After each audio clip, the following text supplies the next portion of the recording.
In the bustling heart of Silicon Valley, where innovation and ambition collide, there lived a man named Marcus Reed. He wasn't just any man. He was a trailblazer, a symbol of resilience, and someone who had defied the odds stacked against him since childhood. Born into a modest family in one of Chicago's toughest neighborhoods, Marcus grew up surrounded by challenges that could have easily crushed his spirit. But instead of letting adversity define him, he turned it into fuel for his dreams. Marcus's father, James Reed, played a pivotal role in shaping the person he would become.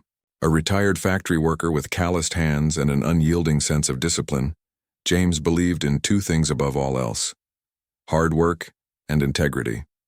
From a young age, Marcus watched his father wake up before dawn, put on his worn-out boots, and head to the factory, where he spent long hours doing back-breaking labor to provide for his family. Despite the exhaustion etched on his face every evening, James never complained. Instead, he instilled in Marcus the belief that success doesn't come from shortcuts or luck. It comes from grit and perseverance. As a boy, Marcus often tagged along with his father to run errands or help around the house. On those days, James would share stories about his own struggles and how he overcame them. "Son," he'd say, his voice steady but filled with conviction, "life won't hand you anything unless you're willing to fight for it. And even then, you've got to earn it." These words stuck with Marcus like glue, guiding him through some of the toughest moments of his life. When Marcus reached high school, he realized education was his ticket out of poverty. While other kids spent their evenings playing basketball or hanging out at the park, Marcus buried himself in books, determined to excel academically. His teachers noticed his dedication and encouraged him to apply for scholarships.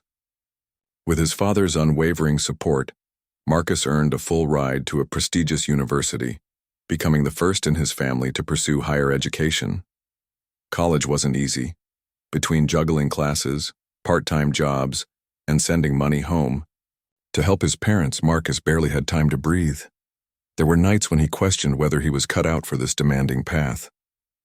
But whenever doubt crept in, he remembered his father's advice: "Don't give up. You're building something bigger than yourself."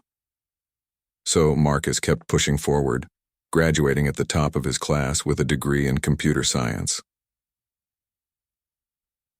After graduation, Marcus landed a job at a small tech startup.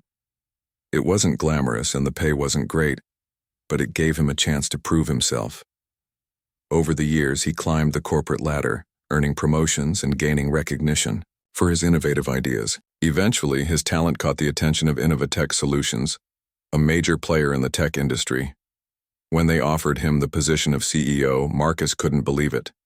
At 35 years old, he became the youngest and the first Black CEO in the company's history. But being a trailblazer came with its own set of challenges. As Marcus stepped into his new role, he quickly discovered that leading a large organization wasn't as simple as solving equations or coding software. The weight of responsibility pressed heavily on his shoulders. Every decision he made affected hundreds of employees, shareholders, and customers. And while most of his team worked diligently, there were a few bad apples spoiling the bunch. Rumors began circulating about certain employees taking advantage of the system. Some allegedly slacked off during work hours, disappearing for hours, at a time only to reappear moments before clocking out. Others reportedly falsified their time cards, claiming overtime they hadn't worked. Then there were whispers of theft, office supplies mysteriously vanishing, expensive equipment going missing, and even allegations of financial misconduct. Marcus tried addressing these issues through formal channels, issuing warnings and implementing performance improvement plans. Yet, despite his efforts, the problems persisted. Frustrated and feeling betrayed, Marcus confided in his father one evening over dinner. They sat in the cozy kitchen of James's modest home, the aroma of fried chicken and collard greens filling the air. Marcus leaned back in his chair, running a hand over his tired face. "Dad, I don't know what to do," he admitted, his voice tinged with exasperation. "I've given these people every opportunity to turn things around, but nothing changes. How can I lead a company if my own employees aren't committed?" James listened quietly, chewing thoughtfully on a piece of cornbread. When Marcus finished speaking, he placed his fork down and looked his son squarely in the eye. "Sometimes," he said slowly, "you've got to see things for yourself. Trust is important, but so is knowing the truth." Marcus frowned, unsure of what his father meant. Sensing his confusion, James leaned forward, a spark of determination lighting up his weathered features. "Let me handle this," he said firmly. "I'll find out exactly what's going on." At first, Marcus laughed, thinking his father was joking.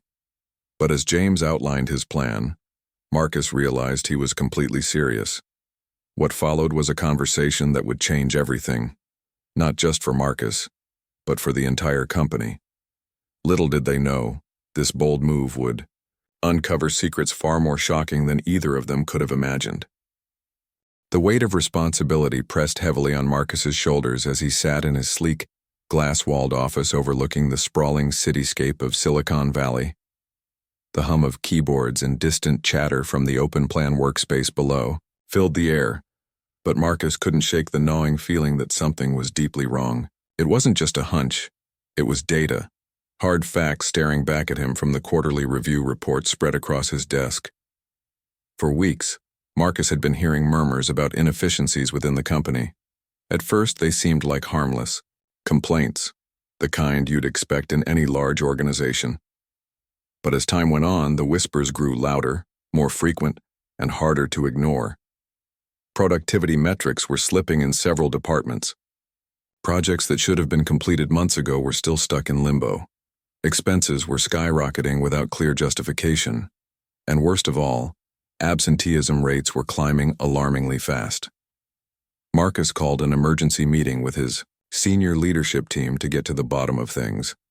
Sitting around the polished conference table were some of the brightest minds in the industry, experts in software development, marketing, finance, and operations. Yet when Marcus asked for explanations, their answers were vague, evasive, or outright dismissive.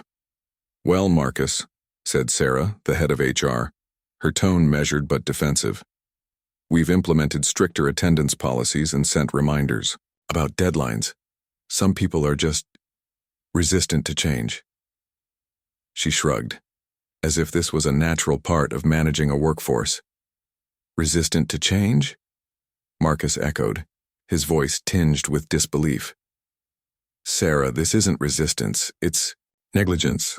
We're talking about employees who aren't showing up to work, others who falsify their hours, and entire teams missing targets because no one's holding them accountable." Across the table, Greg, the CFO, chimed in nervously. "We did catch a few cases of time card fraud last month, but we issued warnings. Isn't that enough?" His words trailed off as Marcus fixed him with a piercing glare. "No, Greg," Marcus replied firmly. "Warnings aren't enough when our reputation and our bottom line is at stake. This behavior undermines everything we stand for as a company. If we don't address it now, it will only get worse." As the meeting dragged on, Marcus found himself growing increasingly frustrated. He prided himself on creating a workplace culture rooted in trust and collaboration. Unlike many tech giants, Innovatech Solutions didn't micromanage its employees. Instead, Marcus encouraged autonomy, believing that giving people freedom would inspire creativity and innovation. But somewhere along the way, that trust had been abused. Employees weren't stepping up, they were slacking off. After the meeting ended, Marcus retreated to his office, his mind racing. He stared out the window, watching the sun dip below the horizon and cast long shadows over the city. For a moment, he allowed himself to imagine what life might be like if he could simply walk away from it all. The stress, the pressure, the constant battle to keep the company running smoothly. But deep down, he knew he couldn't give up, not after everything he'd sacrificed to get here. That evening, Marcus drove to his father's house, needing someone to confide in. James lived in a modest suburban home not far from Marcus's luxury penthouse, a stark contrast between their lifestyles, though neither man cared much for material wealth. As Marcus pulled into the driveway, he spotted James tinkering with an old lawnmower in the front yard. Despite being in his late 60s, James still moved with surprising energy, his hands steady as he adjusted the machine's blades. Hey, Dad, Marcus called out, stepping out of his car. James looked up, wiping sweat from his brow with the back of his hand. Didn't expect to see you tonight, he said, his gravelly voice warm with affection. Everything okay? Marcus hesitated, unsure how to put his thoughts into words. Can we talk inside? He asked finally. Once they were settled in, the living room, Marcus poured out his frustrations. He spoke about the declining productivity, the unexplained expenses, and the growing sense of apathy among employees. He described the failed attempts to correct course and the lack of accountability that seemed to permeate every level of the organization. By the time he finished, his voice was hoarse and his hands trembled slightly with emotion. James listened intently, nodding occasionally but saying little. When Marcus fell silent, his father leaned forward, resting his elbows on his knees. Sounds like you've got a real problem on your hands, he said matter-of-factly. But let me ask you something. Do you really know what's going on out there? Or are you relying on second-hand information? Marcus frowned. What do you mean? I mean, James continued, you're sitting up in that fancy office of yours looking at spreadsheets and listening to reports. But how much do you actually see? Sometimes the truth doesn't show up in numbers. It hides, in plain sight. In the hallways, the break rooms, the corners where no one thinks they're being watched. The idea struck Marcus like a lightning bolt. Could it be that simple? Was he so removed from the day-to-day operations of his own company that he'd missed glaring red flags? The thought unsettled him, but also intrigued him. So what are you suggesting? Marcus asked cautiously. James grinned, a mischievous glint in his eye. I'm suggesting I go undercover. Let me pose as a security guard and observe your employees firsthand. Nobody will suspect a thing. I'll blend right in, and if anyone's up to no good, I'll find out. At first, Marcus laughed, thinking his father was joking. But as James outlined his plan in greater detail, Marcus realized he was completely serious. The more he thought about it, the more appealing the idea became. If anyone could uncover the truth, it was James Reed. After all, he'd spent decades navigating tough environments and reading people like open books. Still, Marcus couldn't help but feel uneasy. Dad, this is risky. What if someone recognizes you? Or worse, what if you get hurt? James waved off his concerns with a dismissive gesture. Nonsense. I may be retired, but I can still handle myself. Besides, I won't interfere. I'll just watch and take notes. Trust me, son. Sometimes the best way to fix a problem is to see it with your own eyes. Reluctantly, Marcus agreed. Over the next few days, they worked together to set up the operation. They rented a generic security uniform from a local costume shop, complete with a cap and reflective vest. The HR department, unaware of the true purpose, provided a fake ID badge and a schedule that aligned with shifts in the most problematic departments. James memorized basic protocols and familiarized himself with the layout of the building using blueprints Marcus brought home. On the Yanda morning James was set to begin his undercover mission, Marcus accompanied him to the office. Dressed in his disguise, James looked every bit the part of a seasoned security guard. As they stood in the parking lot, Marcus felt a mix of excitement and apprehension. You sure about this, Dad? He asked one last time. James patted him, reassuringly on the shoulder. Don't worry, son. I've got this. Just make sure you're ready to hear the truth. With that, James strode confidently toward the entrance, disappearing into the bustling crowd of employees streaming into the building.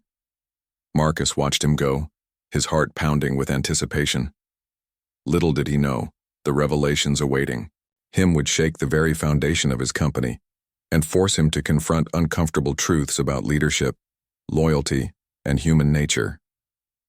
James Reed stepped into the bustling lobby of Innovatech Solutions, his heart steady but his mind sharp. Dressed in a plain security uniform, complete with a reflective vest, cap, and a walkie-talkie clipped to his belt, he blended seamlessly into the background. To anyone passing by, he looked like just another faceless guard, one of many who patrolled the building's corridors. But beneath that unassuming exterior was a man on a mission to uncover the truth about the employees Marcus had entrusted with his vision. The morning buzzed with activity as workers streamed in, clutching cups of coffee and chatting animatedly about their weekends. James nodded politely at a few people, keeping his expression neutral. He didn't want to draw attention to himself, so he stuck to the routine Marcus had briefed him on. Patrol the hallways, monitor break rooms, and keep an eye on areas where misconduct was most likely to occur. His first stop was the third floor, home to the marketing department. According to Marcus, this team had been underperforming for months, missing deadlines, and failing to deliver campaigns on time. As James strolled down the hallway, he noticed something odd almost immediately. One cubicle stood empty, its occupant nowhere to be seen. Curious, James glanced around before peeking inside. The desk was cluttered with papers, sticky notes, and half-empty soda cans, but there was no sign of work being done. A quick check of the computer revealed it hadn't been turned on all morning. Further down the hall, James spotted two employees, huddled together near the water cooler, laughing loudly. At first glance, they seemed harmless enough, but as he lingered nearby, pretending to adjust his radio, snippets of their conversation caught his ear. "Yeah, I clocked in early today," one said smugly. "But I'm heading out after lunch. Nobody will even notice." His friend chuckled, adding, "Same here. Gotta make up those overtime hours somehow, right?" James clenched his jaw but kept walking. These weren't isolated incidents, they were patterns. And as the day wore on, the evidence piled up. In the IT department, he found a group of technicians gathered around a gaming laptop during what should have been peak productivity hours. They were engrossed in an online multiplayer game, shouting and cheering as if they were in their own living room rather than a professional workspace. When one of them noticed James standing nearby, they quickly minimized the screen, but the damage was already done. By mid-afternoon, James made his way to the supply closet on the 5th floor. Earlier reports had hinted at thefts of office equipment, and Marcus suspected someone might be selling items online. Sure enough, as James approached, he overheard muffled voices coming from inside. Carefully, he pushed the door open slightly and peered in. Two employees were stuffing laptops and chargers into duffel bags, their movements hurried and furtive. James quietly closed the door and jotted down their names in his notepad, careful not to alert them. Throughout the day, James maintained his cover flawlessly.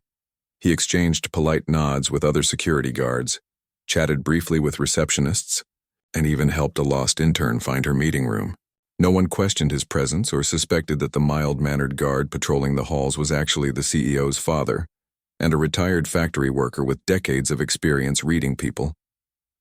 As evening approached, James decided to pay a visit to the break room on the 2nd floor.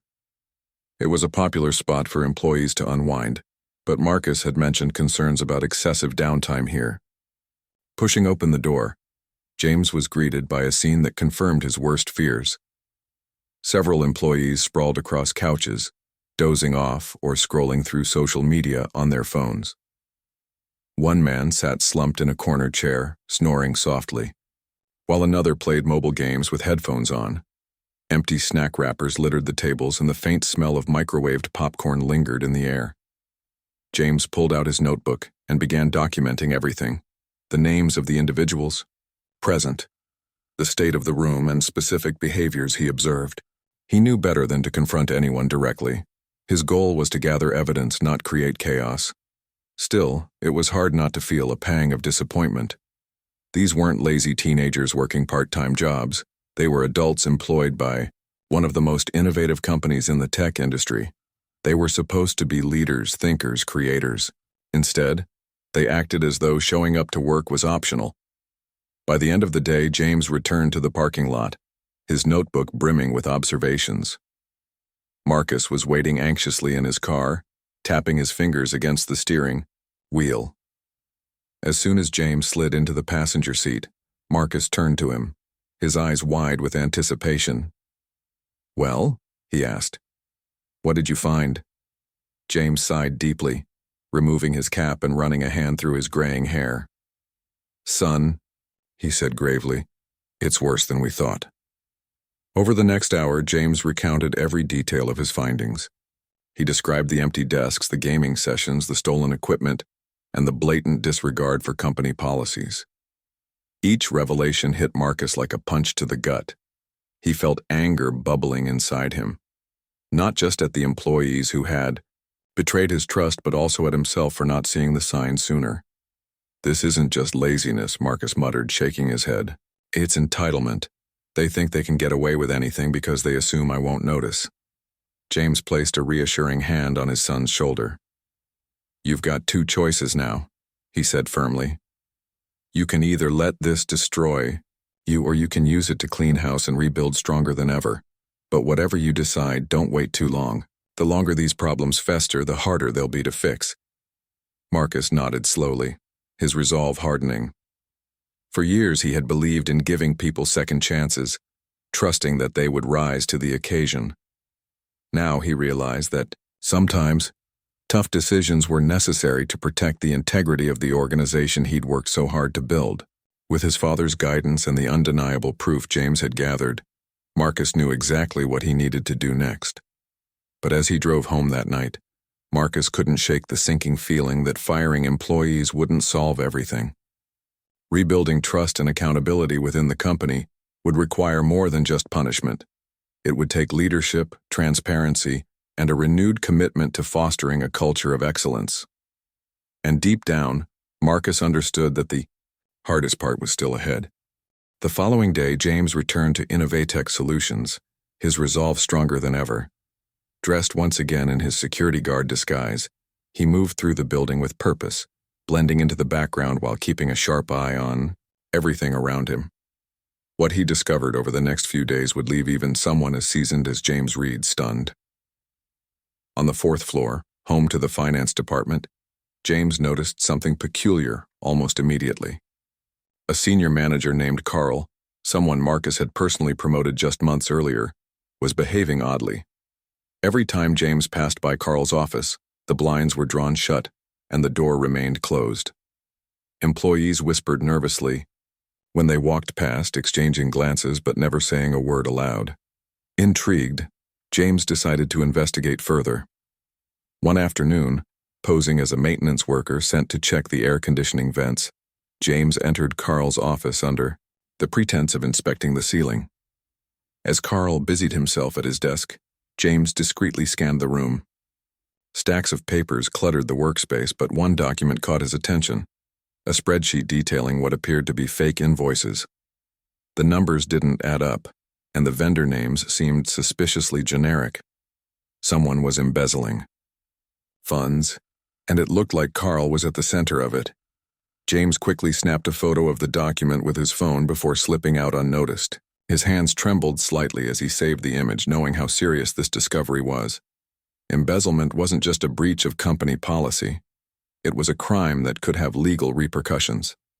Still, James stayed focused. He couldn't afford to jump to conclusions without gathering more evidence. Later that week, James stumbled upon another shocking scene in the break room on the 6th floor. A group of employees from the logistics department huddled together, their voices low but urgent. One man held a laptop open on the table, showing off screenshots of online listings for high-end electronics. "We can sell these for twice the price," he said confidently, pointing to photos of brand-new laptops and tablets. Another employee nodded eagerly, adding, "Just make sure you wipe the serial numbers first." James felt a surge of anger, but managed to keep his expression neutral. These weren't isolated incidents of theft. They were part of an organized scheme. It was clear now that some employees saw Innovatech Solutions not as a place to build careers, but as a resource to exploit. Each revelation weighed heavily on James, reminding him of the importance of accountability and integrity in any workplace. As the days passed, James continued his undercover operation, documenting every instance of misconduct he encountered. In the marketing department, he found employees falsifying time cards, claiming overtime hours they hadn't worked. In the design team, he caught 2 interns using company software to work on personal freelance projects during office hours. Even the janitorial staff wasn't immune. One cleaner admitted to stealing cleaning supplies and reselling them online. Despite the mounting evidence, James remained calm and methodical. He knew emotions had no place in this investigation. Every note he took, every photo he captured, and every name he recorded would serve as proof, not just for Marcus but for the entire company. This wasn't about revenge or punishment. It was about restoring fairness and ensuring that honest, hard-working employees weren't overshadowed by those who took shortcuts. By the end of the second week, James had compiled a comprehensive dossier detailing dozens of violations. Some cases were minor infractions like employees taking extended breaks or using company printers for personal documents. Others were far more serious, involving theft, fraud, and deliberate sabotage of projects. The sheer scale of the misconduct shocked even James, who had seen his fair share of dishonesty during his years in the factory. When James finally met with Marcus to share his findings, the weight of the situation hung heavily between them. They sat in Marcus's office late one evening, the city lights twinkling beyond the floor-to-ceiling windows. James spread out his notes and photographs on the desk, explaining each case in detail. Marcus listened silently, his face a mixture of disbelief and fury. By the time James finished, Marcus was gripping the edge of his chair so tightly his knuckles turned white. "This isn't just negligence," Marcus said, his voice trembling with emotion. "This is betrayal. I trusted these people to represent our values, to carry our mission forward, and they threw it all away." James nodded solemnly. "I know, son, and it's going to take guts to fix this. But remember, every challenge is also an opportunity. You've got the chance to set things right, not just for yourself, but for everyone who works here." Marcus leaned back in his chair, rubbing his temples as if trying to ward off a headache. For a moment, he allowed himself to imagine the fallout. Firing multiple employees, especially high-ranking ones like Carl, would send shockwaves through the company. There would be gossip, accusations, maybe even lawsuits. But deep down, Marcus knew there was no other choice. If he let these issues slide, he risked losing the respect of his loyal employees and, worse, the trust of his clients and investors. "Dad," Marcus said finally, looking up at James with renewed determination. "You're right. We can't. Ignore this. Tomorrow, we start cleaning house." That night, as Marcus drove home, his mind raced with plans and possibilities. He knew the road ahead wouldn't be easy. Confronting employees about their misconduct would require courage and tact. Rebuilding morale among the remaining staff would demand transparency and leadership. But most importantly, Marcus understood that this was a turning point, not just for Innovatech Solutions, but for his own growth as a leader. For years, Marcus had prided himself on creating a culture of trust and autonomy. Now he realized that trust needed boundaries, and autonomy came with responsibility. Under his father's guidance, he began drafting a plan to address the misconduct head-on. First, he would call an emergency meeting to announce the findings and take immediate action against those involved. Then he would implement stricter oversight measures and introduce programs to reward honesty and dedication. Finally, he would lead by example, reinforcing the values of hard work and integrity that his father had instilled in him. As he lay in bed that night staring at the ceiling, Marcus felt a strange mix of emotions: anger, sadness, but also hope. The journey ahead would test him in ways he couldn't yet predict, but he was ready. With James by his side, he knew they could turn this crisis into an opportunity to rebuild something stronger, better, and more resilient than before. Little did Marcus realize, however, that the hardest conversations were still to come. The decisions he made in the days ahead would not only shape the future of Innovatech Solutions, but also redefine his relationships with the people he led. And as dawn broke over Silicon Valley, casting golden light across the skyline, Marcus braced himself for the storm that awaited. The next morning, Marcus arrived at Innovatech Solutions earlier than usual. The weight of the impending confrontation pressed heavily on his shoulders, but he carried himself with determination. He had spent hours preparing for this moment, reviewing James's notes, cross-referencing evidence, and mentally rehearsing what he would say. Today was the day he would confront Carl, the senior manager implicated in the embezzlement scheme, and it wouldn't be easy. James, still in his security guard disguise, accompanied Marcus to the office. Though his undercover mission was technically over, he insisted on staying close to support his son. "You're not doing this alone," James had said firmly the night before. "I'll be right there if you need me." As they entered the building, James took up his usual post near the elevators, pretending to monitor foot traffic while keeping an eye on the situation. Meanwhile, Marcus headed straight to Carl's office. His heart pounded as he knocked on the door, already anticipating the tension that lay ahead. "Come in," came Carl's voice from inside. Marcus pushed the door open and stepped into the room. Carl looked up from his desk, startled by the unexpected visit. For a brief moment, his expression shifted to one of unease, but he quickly masked it with a forced smile. "Marcus, what brings you here? Everything okay?" Marcus didn't respond immediately.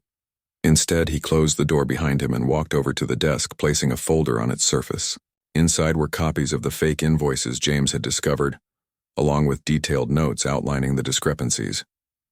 Carl's eyes flickered toward the folder, and for a split second, panic flashed across his face. "I think you know why I'm here," Marcus said evenly, his tone calm but firm. He pulled out a chair and sat down, leveling his gaze at Carl. "We need to talk about these invoices and the funds they've been siphoning from the company." Carl opened his mouth to protest, but no words came out. Instead, he fidgeted nervously, his fingers tapping against the edge of the desk. Finally, after what felt like an eternity, he broke the silence. "Look, Marcus, I can explain." "No," Marcus interrupted, his voice rising slightly. "You don't get to explain yet. First, you listen."